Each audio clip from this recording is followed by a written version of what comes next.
Many people believe that freedom is something you have to fight for, a destination, a reward for working hard, thinking positively, healing your trauma, or even raising your vibration. But what if it's a destination you never reach, a finish line that keeps moving? What if the reason you keep being pulled back into anxiety, distraction, desire, and comparison is because you're living within a framework that was never designed for you to wake up from?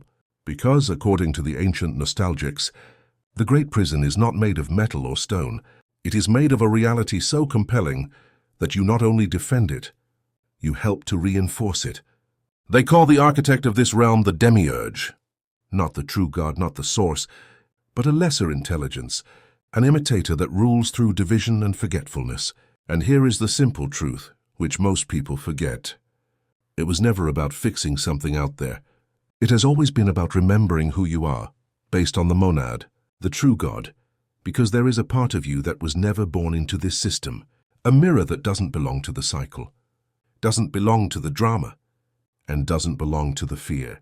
Those with a nostalgic bent said that this mirror is an emanation of the monad, a pure and indivisible consciousness before any world was built. And the secret they tried to hide for centuries is this: the Demiurge cannot destroy his divine mirror, so instead he hides it beneath a life, beneath his name, his personality, his desires, his wounds. Above all, you make mistakes to become who you are. Because you were never fooled by the lines. You were fooled by the false self. You, the constructed illusion. In this video, you'll not only learn what the world of the Demiurge is, you'll finally see the mechanisms that kept you trapped inside it, and the real reason why you never recognized the prison. And most importantly, you'll discover that the only way out isn't through chanted words you don't understand, but through something much simpler: to return. To understand what the nostalgics meant by returning to the monad, you have to go beyond the spirituality that most people have inferred. Before Christianity became an institution, it was a spiritual frontier. Different schools, different initiatives, different languages, each claiming authority over the message of Christ. But in the shadows, a small group of initiatives believed in something that contradicted everything they had been taught. The king of this world was not the highest God. They taught that there was a source beyond religion and empire, beyond the entire visible cosmos. They called it Monad, the One, not a human God, or a man with hair in the sky, but a pure, indivisible, unborn, uncreated, omnipresent consciousness and beyond language, from the realms emanating from the monad of fullness and living light, the pleroma, where being was not divided into opposites and knowledge was directly recognized. In its eyes, its origin was not here. Your true home was greater than matter, greater than time, greater than survival. You weren't built to fight for meaning. You were built from it. But this is where the Gnostic story turns dark. His texts describe a distortion, an emanation falling out of alignment. From that rupture, an inferior intelligence appears, removed from the fullness of the monad, and therefore blind, mixing its limited domain with total reality. This is the Demiurge, the craftsman, architect of the underworld. Some texts have him declaring, "I am God, and there is no other." And in this delusion, he shapes a world of division and death, where beings forget their source and become hypnotized by forms and matter. But if the Demiurge is not the true God, then all external authority begins to collapse. Because if liberation is not guaranteed through obedience, if salvation is not gained by submitting to a system, then external power loses its monopoly over the soul. Empires lose their spiritual justification, and people become dangerous when they realize that the gateway to God is internal. So the Gnostic texts were condemned and labeled heresy, and that is why the discovery of the Nag Hammadi texts in Egypt in 1945, the Apocryphon of John, the Gospel of Truth, the Archon. Hypothesis felt like an underground gate opened after centuries of silence, because these scriptures revealed a different salvation, not forgiveness for being bad, but awakening from being asleep and remembering. The Gnostics believed that the human soul carries a fragment of the monad, a divine mirror that fell into amnesia within a fabricated world. And the most powerful power of the Demiurge is not violence or force, but the ability to make you forget what you have always known. So if this world is a system of forgetting, the real question becomes, how does one remember? And once one understands that, everything changes. The world of the Demiurge is not something that is forgotten by changing external circumstances, because the Demiurge is not just out there in myths and scripture. It is a principle, a pattern of consciousness, and a way that reality is structured when it is cut off from the monad. That is why some people go through life and still feel empty. As if something is missing, they can't explain it. You can get the money, the relationship, the word, the success, and still feel a silent emptiness beneath it all. You can even meditate, journal, cleanse your energy, follow spiritual teachers, and still feel pulled back into the same steps, the same emotional gravity, the same longing for something that always feels out of reach. Because the box isn't your circumstances, the box is your identification with them. The Gnostics taught that the Demiurge rules through fragmentation. He divides the world into competent pieces, good and bad, winner and loser, sacred and profane, and convinces you that you must choose a side to survive. That is why the world feels heavy. It's not just that life is difficult, it's that the structure of the kingdom keeps your nervous system in perpetual tension, always becoming, always trying to fix, always afraid of losing what you've gained, always out of the present moment. That's the first mechanism. Consciousness always drifts away into time, into past regression, future anxiety, endless narration. And the moment you live within the narrative, you are no longer present. You are no longer whole, you are fragmented. And this is what most people fail to understand. The Demiurge doesn't need you to be evil, immoral, or lost in darkness. He simply needs you to be unconscious, because unconsciousness keeps you living as an effect, reactive, identified, never seeing that the real power is within you. Think about your attention. It's not just psychological. It's a spiritual current, the substance of your consciousness. Where your attention goes, your life force goes. Whatever repeatedly consumes your attention begins to govern it. That's why modern life is engineered around distraction. The world constantly offers noise, drama, information, scrolling, shame, seduction, fear. It's not just culture. It's the part that fuels fragmentation, because the moment your attention is drawn outward, you forget the inner light. And forgetting is the realm of the Demiurge. So the return to the monad begins with a blunt question. No, how do I fix my life? But who is it that needs to be fixed? Because what you call life is a surface pattern, a story within time. The Demiurge wants you to become obsessed with history because it produces identity. Identity produces connection, and connection keeps you in your place. In Gnostic vision, this world is constructed like a dream. He feels solid, but he is sustained by an emotional burden, a collective agreement, a reaction, and a constant mental narration. That is why he strives for inner silence. That is why silence can feel uncomfortable. Because it's not you who feels uncomfortable in silence. It's the ego. Because in silence, the ego relaxes. And once the ego relaxes, something else becomes visible. Your divine effort. The part of you that witnesses the thought instead of becoming it.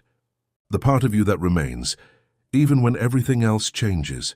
Now here is the struggle that most people never consider. If the Demiurge's world is sustained by its identification with thought, emotion and history, then the way out lies nowhere else. She becomes something more. She withdraws her consciousness from the machinery, without fighting for the world, without feeding it, because the Demiurge cannot grasp what offers no needles. He cannot govern a being that has returned to fullness. That is why the monad is not a place in heaven. It is the state of consciousness before the division between words, between emotions. And the return begins the moment you pause from living as a fragment, the moment you pause from being gripped by thought and remember the consciousness behind the selfish conversation. Because once you recognize that the monad is not distant, once you realize that it is within you, change begins, and the world you change begins to change. Not because the system becomes more friendly, but because it can no longer define you in the same way. This is where Gnostic teaching becomes not only profound, but unsettling, because it ceases to be poetic and becomes precise. The Demiurge does not simply rule as an external tyrant. He governs through a structure of forces that manage inner consciousness. Ancient texts call these forces arcana. Most people misunderstand this word and imagine monsters in invisible space. But in the Gnostic worldview, the arcana are not merely creatures, they are functions. They are mechanisms of content, laws of the underworld, changing through thought, emotion, and identity. They don't need to stand in front of you with a weapon. They simply keep you traveling through states of mind that anticipate gnosis. That's why you can have moments of awakening and still be pulled back a day later, because the system has an automatic response. The moment you start to remember, something tries to restore the trance. The moment you enter silence, the mind generates urgency. The moment you empty yourself of identity, the world gets louder. Problems appear, distractions multiply. The drama intensifies, the noise returns. That's why the old farm still exists. The closer you get to the mountain peak, the stronger the wind blows. And if the reaction system increases, it's because it can sense you becoming less predictable, less hypnotized, less controllable. This is one of the deepest insects of gnosis. Prison isn't held together by walls. It's held together by moments. Most people never leave because they never stop moving. They never stop consuming themselves. They never stop thinking. They never stop narrating their existence. The archonic mechanism almost works like gravity, pulling you toward the denser line of consciousness, again and again until the higher consciousness is forgotten. It does this through predictable states: fear, desire, comparison, shame, anger, obsession with time, obsession with self-image. Not because you are weak, but because these states create identification, and identification is the line. Now the paradox: the Demiurge cannot achieve monarchy. He can't see her. He can't enter her. So instead he creates a counter-version to the monarchy, a replacement that looks like spiritual progress, but keeps you within the system. This is where many seekers go astray. They begin to see through the illusion, but instead of turning inward, they create a spiritual identity. They collect credentials and labels. They pursue practices and revelations. They blend in and feel guilty for not maintaining a high vibration. This is what is called false descent. That feels like freedom because it feels higher, but it still feeds the same machinery. Becoming, fighting, proving, and while you are becoming, you are still within time, outside of the present. And the present moment is when the monarchy is remembered. So the only real salvation is not to jump higher within the system. It's to stop participating in the system's definition of you. That's why Gnosis was never about belief. Gnosis is recognition. It's the moment you realize that you are not your mind, your history, your emotional contracts, your past, your future. You are the conscience that witnesses all of this. The mirror of the monarchy, temporarily trapped in the machinery. And when that recognition becomes stable, the archons lose control. Not because they were defeated in battle, but because you stopped fighting it altogether. So the return to monarchy is not dramatic. It's not theatrical. It's not even visible to the world. It's the inward reverse of attention. It's the moment when you stop being skipped and begin to remain in the consciousness of everything. And when you do that, something strange happens. The world doesn't disappear. It just stops controlling your nervous system. You still live here, but you are no longer there. You move through the world of the Demiurge, like someone lucidly dreaming, fully awake. And that is the threshold of liberation. But how do you achieve that state? How do you do more than just a temporary inspection? And how do you live like that day after day, without falling after the mirror? Because the answer won't just give you understanding. It will pull you out of the trance. Now we bring this to lived experience, because understanding the Demiurge's world map is one thing. Getting out of it is quite another. And that's the truth. You don't escape the system by thinking about escaping. You escape by changing what your attention obeys. What your attention is connected to becomes your reality. What repeatedly captures your consciousness becomes the altar you fell upon before, even if you don't call it prayer. And the world of the Demiurge is designed to steal that attention in 1,000 ways. Urgency, worry, desire, comparison, self-awareness, fantasy, excuse. So the first practice isn't mystical. It's that simple. It's almost reckless. Start noticing what pulls you away from the present moment. Not just big distractions, but the small internal constraints. The need to be understood. The need to be validated. The fear of falling behind. Rehearsing your future.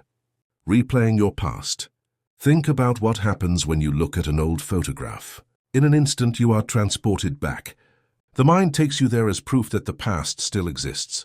Even if you are only seeing it now in the present moment, that's exactly how the mind distorts the present moment. So ask yourself, who is being pulled now? Not as a thought, but as recognition. Because every time you catch the jump without being surprised by it, you shame the machinery. You reclaim energy from fragmentation and return it to wholeness. And it is here that the return to the monad begins, not with new beliefs, but with a new relationship with thought. Let thought speak. Observe it, but don't become it. See how much the mind tries to transform everything into identity. Even spiritual work, even awakening. Even while healing, she will try to create a story outside of her progress. A label outside of her experience. A personality outside of its transformation. And the moment it does, it pauses. Feel the silent space beneath the label. This space is closer to the monad than any concept will ever be. Now here's the second label, one that most people avoid because it seems so simple to mean: silence. Not relaxation, not self-care, but silence as rebellion. Once a day, feel silent for 10 minutes. No mantra, no music, no guide, just silence. And instead of fighting your thoughts, let them pass like the weather, and breathe like the one who sees them. If a thought appears, don't fight it. Do not narrate it, nor resist it. Simply acknowledge that it is a sword, not the source. Then return to the consciousness that remains unchanged. First, you will feel that nothing is happening, and that is the point. The ego hates nothing happening, because nothing happening means the system isn't being reinforced. But if you stay, something will emerge from beneath the noise, a presence without hunger. A wholeness that doesn't need to become. That is the divine mirror remembering itself. Not one dramatic awakening, but dozens of small awakenings that accumulate over time. Every time you realize you're hypnotized by the thought, you don't punish yourself. You don't analyze it, you simply return. You return to inner silence. You return to consciousness. Return to the monad. And if you want to go deeper, I've included a free book called Escaping Illusion, a Gnostic guide for the master of reality. It shows how to apply this return path in real life, not as theory but as practice. You can access it for free using the link in the description. So if you're really listening and have come this far, you'll know that this isn't just a story about ancient texts. It's not mythology dressed in spiritual language, but a mirror showing you the hidden mechanics behind why life feels heavy, why your mind feels barefoot, and why the world keeps pulling you away from yourself. Because the Demiurge's world isn't just constructed of matter. It is built on fragmentation, division, and the endless pressure to become. Fix, prove, pursue, and defend. And as long as you remain identified with that pressure, you remain within the system. But the Gnostic secret is this: the system can't keep you forever. It can only keep what you continue to feed it with attention. It can only deceive what you allow it to define. That is why returning to the monad is the only way out. Not because it gives you a new belief, but because it dissolves the structure that makes belief necessary. The monad is not a heaven you travel to. It is the reality within your brain, the integrity within your identity, the source that has never been divided, never hurt, never corrupted. And the more you return to that stillness, the more the Demiurge's world loses its authority. You still live here, but it ceases to have you. You still face challenges, but they have stopped becoming your identity. You still experience emotion, but emotion has ceased to define who you are. That is what liberation looks like. Not disappearance, not perfection, but presence. A kind of consciousness so based on the monad that the world can no longer hypnotize it. So here's the last question I want to leave you with. If the world of the Demiurge is sustained by unconscious participation, what changes the moment you stop participating? What becomes possible when you no longer obey the leap of fear, desire, and identity? And what might happen if you treated every moment of distraction not as a failure, but as a sign of return? If this resonated with something deep within you, let me know in the comments. Have you ever felt this leap? And if you want to continue walking this path of return to the Gnostic hydratic teachings, just do this and subscribe to Gnostic Eye so you never miss a video. Because the more you remember now, the less power the illusion will have later. And in the end, the path was never outside of you. It was always within. He was always the monad.